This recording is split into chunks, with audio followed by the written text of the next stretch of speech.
బుల్లితెర అందాల భామ రష్మి తొలుత సినిమాల్లో ట్రై చేసింది.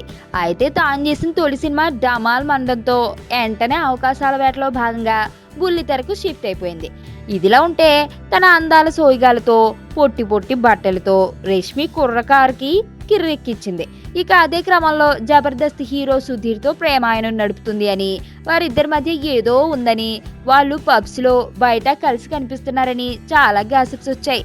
అటన్నింటినీ ఖండించినప్పటికీ అవి అలానే కొనసాగుతున్నాయి.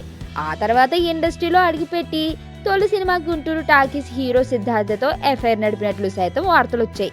ఇంతలోనే మళ్ళీ బుల్లితెర యాంకర్ ఒకరితో టచ్లో ఉంటుంది అని తెలుస్తుంది. ఇంతకీ ఎవరా యాంకర్ అంటే, కొంచెం టచ్లో ఉంటే చెబుతాను అని సెలబ్రిటీస్తో తాను సెలబ్రిటీగా మారిపోయిన ప్రదీప్. అదే క్రమంలో సొంత టాలెంట్తో కెరియర్లోకి పైకి వచ్చిన ప్రదీప్ ప్రస్తుతం ఈటీవీ ఢీ జోడీలో రష్మితో కలిసి పనిచేస్తున్నాడు. ఇదిలో ఉంటే వీరిద్దరి మధ్య ఏదో నడుస్తుంది అనడానికి కూడా ఈ షోనే కారణం. అసలు ఏం జరిగిందంటే, రీసెంట్గా జరిగిన ఎపిసోడ్లో ఓ టాస్క్లో సుధీర్కు ప్రపోజ్ చేయమన్న రష్మి సుధీర్ పక్కన ఉండగానే ప్రదీప్కు సిగ్నల్ ఇచ్చేసిందట. ఇక ఈ సిగ్నల్స్ విషయం బయటపడడంతో మొత్తానికి వీరిద్దరి మధ్య ఏదో నడుస్తుందని తెలుస్తుంది.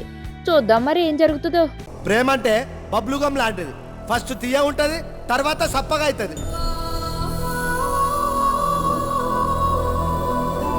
నువ్వు ఒక్క మాట అడిగి చూడు, నీకోసం హీరో ఏంటి నిజంగా టెర్రరిస్ట్ కూడా అయిపోతా. అదే దోస్తాననుకో చాక్లెట్ లెక్క తిన్నంతసేపు తీయ ఉంటది.